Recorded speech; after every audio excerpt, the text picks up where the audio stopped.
I am Pat Nash. Wow, I get to come and talk to the family. I don't want to talk about me. I love love, and you start loving on you. There is nothing selfish about loving you. If you spell out the word you, Y-O-U, look at yourself and tell yourself, I owe you. My mission is to tell women, love you. I don't think we're afraid of our shortcomings. I think we're afraid to find out that we are powerful beyond measure. When you move the wrong people out of your life, I promise you the right ones will show up. When the student is ready, the teacher will appear. Y-O-U, love on you. That's it.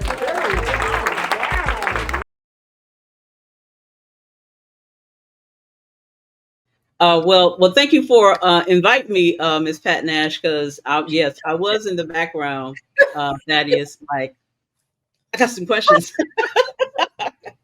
I got some questions. Yeah, coming to represent Level Up, ordinary people with extraordinary stories, and she's right. You absolutely have an incredible story. Just the fact that you are dealing with the youth the way that you are doing it.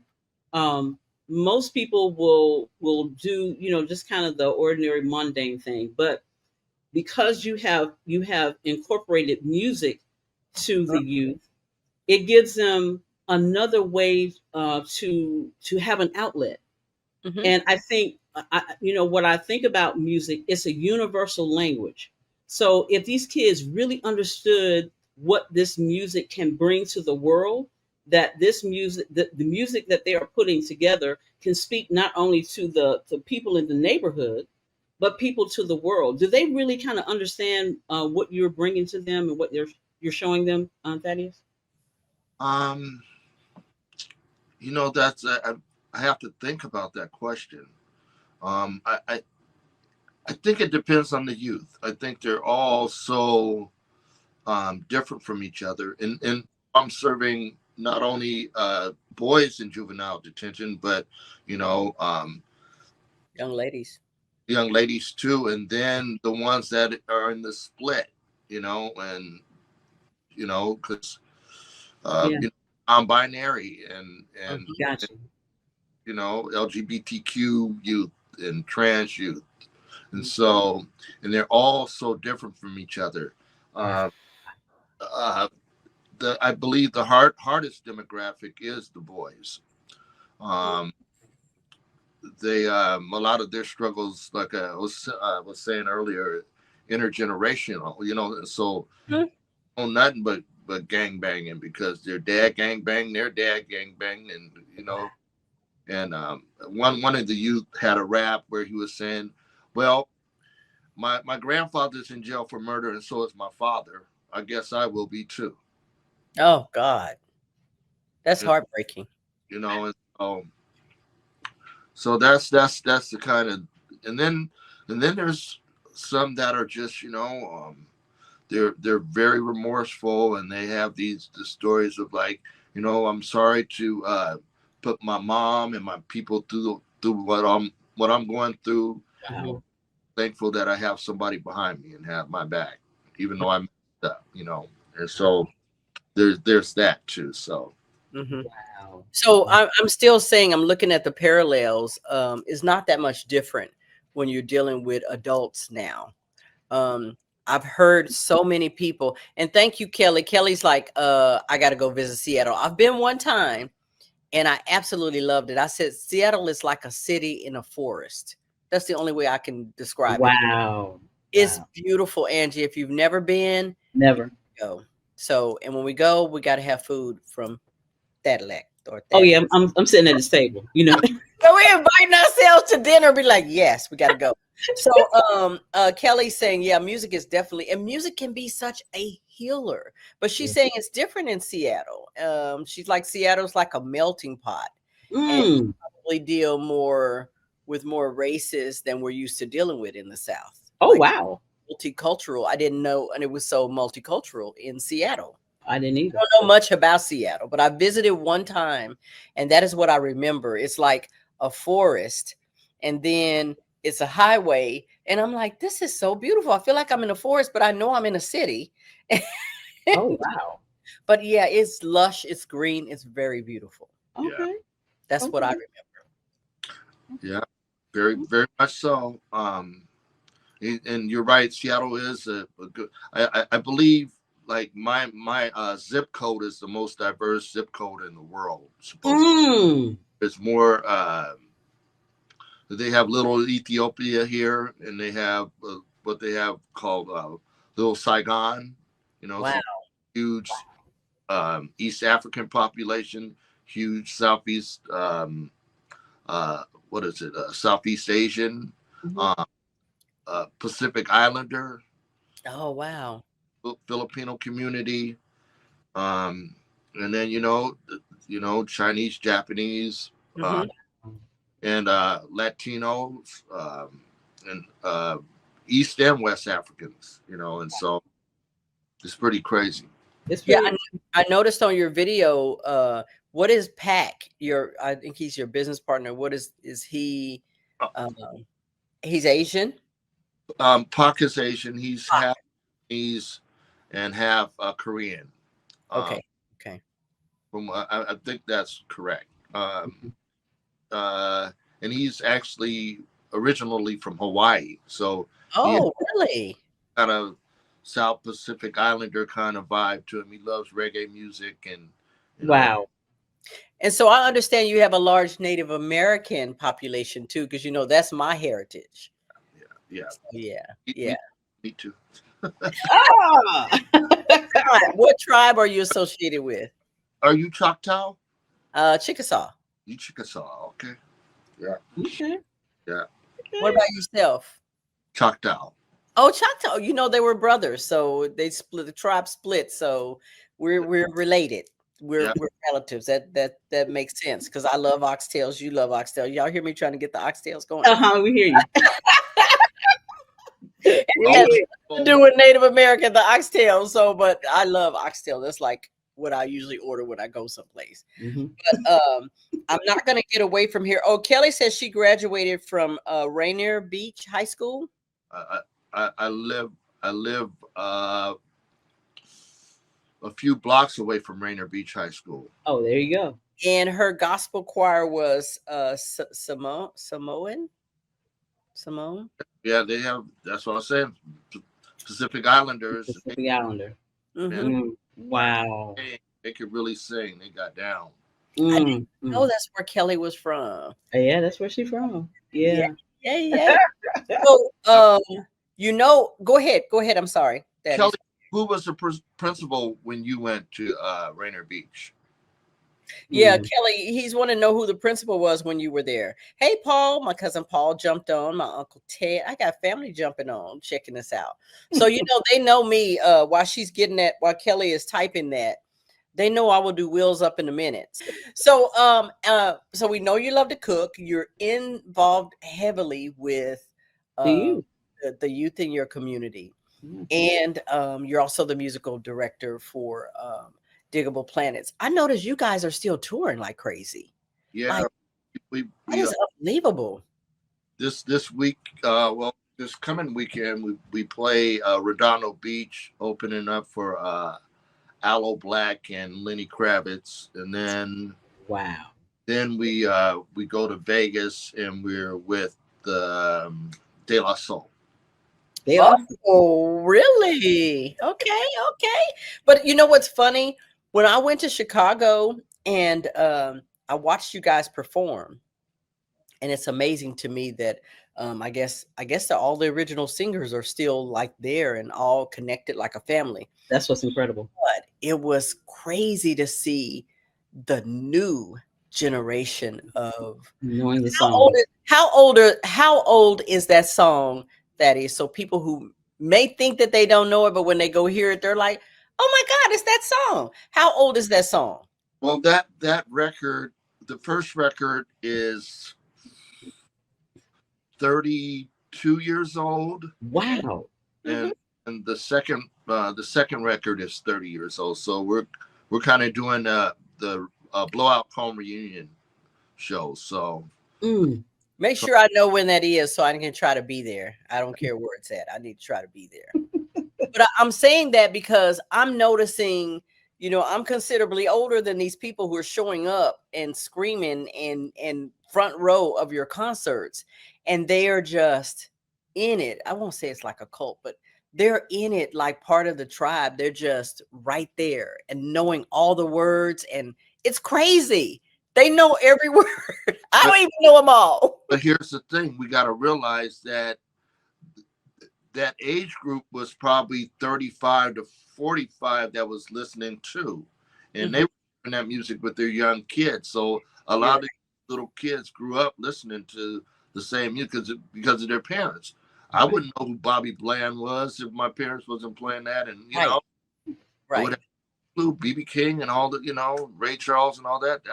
That wasn't the music that I was listening to. You know, that was music my parents were listening to. Shy Lights and yes.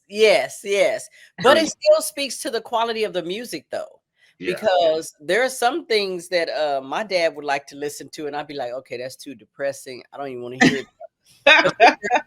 But then there are some songs that I remember, and it's like, oh my God.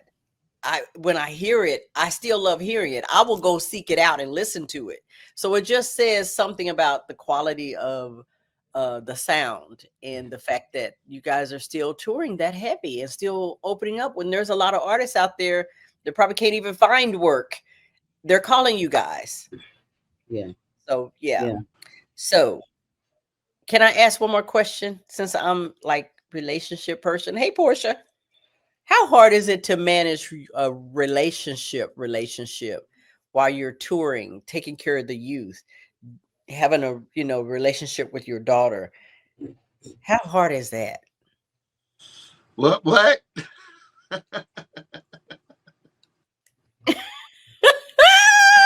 Relationship. Right.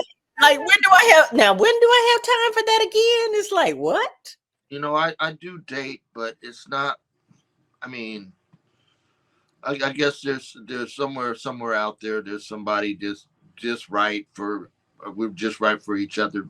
But you know, I hang out and I keep it kind of keep that possibility open. You know, because you know, it's not like I'm going and smashing in every city I go to or anything like that. You know, it's Right. you know, I'm there working, I'm doing business, and you've seen what it's like. It's no space. Woo, boy. Like, we're with you when we're behind, then you're performing, then you come off, you got a chance to eat, and then as soon as you finish performing, somebody's trying to slide you over to meet some other people or to have food in between going to bed and getting up and doing it all over again. But like Portia said, I believe that too. I believe there's someone for everyone. For everyone. Mm-hmm. Somebody who's like, dang, I But love cocktails. You know what I think about that with Pat? I think that's the reason why people in the industry will date other people in the industry, because you have to understand their lifestyle. My husband is in the music industry as well, Thaddeus, and I knew right off the bat what his lifestyle was going to be. You know, sometimes he's here. When he's here, he's here. When he's gone, he's gone. And so you just have to understand that and give them the space, you know, to grow into into your first love. Because let me say this: I heard what you said. Who your first love was, your mom and dad. They had a healthy relationship. That is incredible. That's incredible. You know what I thought you were going to say? What? Music. I thought you were going to say music. Yeah. I really did. And it is kind of mom and dad. Mom and dad were both in music. Yeah. And so, Wow. You know, that's the thing. You know, that's why we're having this conversation right now. You know, right? You know, because you know, and you know, my older brother is touring with me too. So, he is. That's right. So you know, and he was with Digable Planets before me, and so was he? So I joined about 3 years after he joined, because I was out with another band for the majority of that time. Before that, I was in a band called Mock Tube, and so Mock Tube, the featured vocalist in Mock Tube, is Reggie Watts, and he was on the James Gordon show as a music director, the late night TV show. And so when he went off to do that, then it opened up other opportunities for me, you know. And so it was good for both of us, even though that was a great band and we did a lot of great things. Yeah. What do you play? What instruments do you play? Everything you see and hear, you know. But you know, I really like to create music. You know, I know that I'm known for playing certain instruments out live. You know, that's how people get introduced to the so primarily I think people equate me to the guitar, but that's in my mind that's limiting to me. I'm just not that, just that, you know. You're so good at it. You're so good at it though. But I like keys, as you can tell. I love keyboards, so I love guitars and bass and drums and all.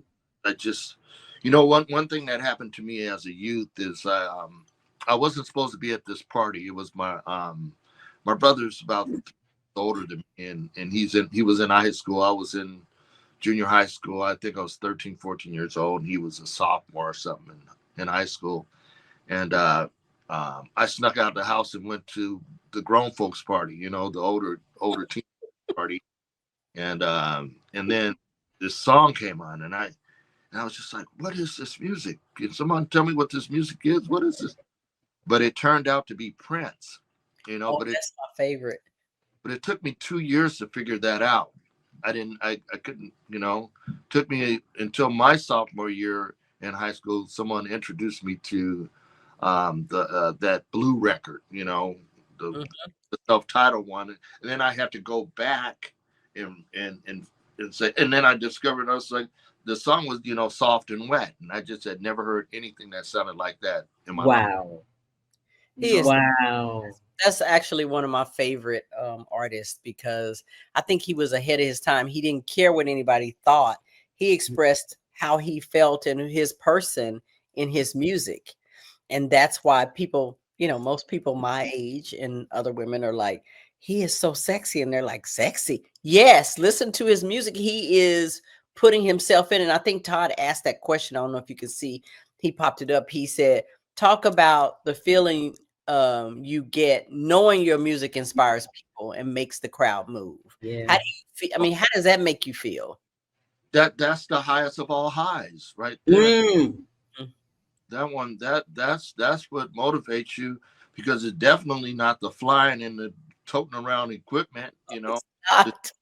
The stuff people don't see, the, you know, back breaking stuff and all the practice, that's not what they see. But when you're performing, it's like, wow, it's so you know, I'm known for just, you don't know this, but I'm known for throwing questions out there that Angie's probably bracing herself like.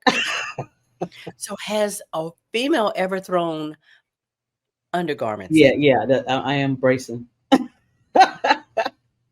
let's have a moment of clarity. There's freedom in your transparency. When you speak, you release, that's therapy. It's my decision to listen and do it carefully. Wanna live carefree? Well, it's gonna start. When secrets are kept, families are torn apart. I wanna do my part to help heal your heart. Shed some light on your life when your days are dark. Help ignite a spark that'll bring change. Be your shelter from the rain, assist with.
Here we go.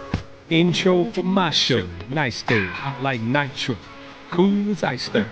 That type of dichotomy, y'all know it's gotta be. Who else could it be but Rub your eyes, behold, it's only D. I'm the Dream Supreme DJ straight out of Queens. I'm eclectic, the dopest selected. Emerging music break, it's only D will take, yeah.